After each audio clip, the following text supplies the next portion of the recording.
बता दें कि झारखंड विधानसभा चुनाव को लेकर इस वक्त की सबसे बड़ी और सबसे अहम खबर सामने निकल के आ रही है। बीजेपी के सबसे सहयोगी चिराग पासवान की पार्टी के साथ आखिर बीजेपी ने झारखंड में धोखा क्यों किया? सिर्फ एक सीटें ही बीजेपी की कमेटी ने चिराग पासवान को क्यों दिया? सबसे बड़ा सवाल खड़ा हो रहा है। नमस्कार, मैं हूं संजीव और आप देख रहे हैं आप तक न्यूज। आइए खबर को विस्तार से जानते हैं। उसके पहले चैनल पर नए हैं तो चैनल को सब्सक्राइब करना बिल्कुल ना भूलें। पता नहीं केंद्रीय मंत्री चिराग पासवान ने झारखंड चुनाव में एनडीए के बीच सीट शेयरिंग को लेकर अपनी प्रतिक्रिया देते हुए कहा है कि मुझे लगता है कि आखिरी दौर की ये बातचीत हो रही है। बता दें झारखंड विधानसभा चुनाव के मद्देनजर एनडीए के घटक दलों के बीच सीटों के तालमेल को लेकर लगभग सहमति बन गई है। इसी बीच एलजेपी के प्रमुख चिराग पासवान ने कहा है कि झारखंड में सीट बंटवारे को लेकर चर्चा जो चल रही है, एलजेपी के झारखंड प्रभारी और जमुई के सांसद अरुण भारती रांची में ही हैं और असम के सीएम हिमंत बिस्वा शर्मा भी रांची में ही हैं। केंद्रीय मंत्री ने आगे कहा कि मुझे लगता है कि आखिरी दौर की ये बातचीत हो रही है। कल हिमंत बिस्वा शर्मा ने जानकारी दी थी कि एलजेपीआर एक सीट पर चुनाव लड़ेगी। बाकी जितने घटक दल जदयू और आजसू को लेकर उन्होंने जानकारी साझा की थी। उन्होंने कहा कि इन तमाम बातों पर अंतिम मुहर लग रही है। केंद्रीय संसदीय बोर्ड के पास भी कल देर रात तक ये विषय आया था। बोर्ड की सहमति के बाद पार्टी के झारखंड प्रभारी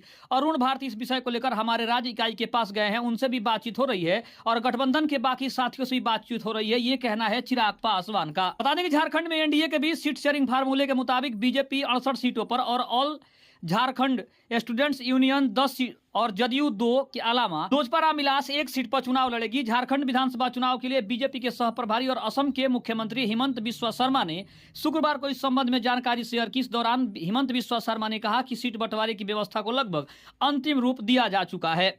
बता दें कि झारखंड की 81 सदस्यीय विधानसभा के लिए चुनाव 2 फेज में 13 नवंबर और 20 नवंबर को होंगे। वहीं वोटों की गिनती 23 नवंबर को की जाएगी।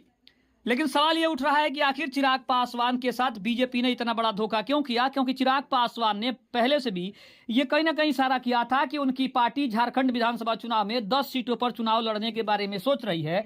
और उन्होंने जिन सीटों के बारे में बात की थी, उन्होंने साफ तौर पर इस बात पर भी जोर देते हुए कहा था कि उन्होंने सीटों का भी चुनाव कर लिया है, क्षेत्रों का भी चुनाव कर लिया है। लेकिन बीजेपी की कोर कमेटी की बैठक के बाद यह तय किया गया कि लोजपा रामविलास सिर्फ 1 सीटों पर चुनाव लड़ेगी और वहीं आजसू को 10 सीटों मिले हैं। तो वहीं नीतीश कुमार की पार्टी जदयू को 2 सीटों पर चुनाव लड़ने का मौका मिल रहा है। खबर कैसी लगी कमेंट में जरूर बताइएगा। तब तक के लिए धन्यवाद। जय हिंद, जय भारत।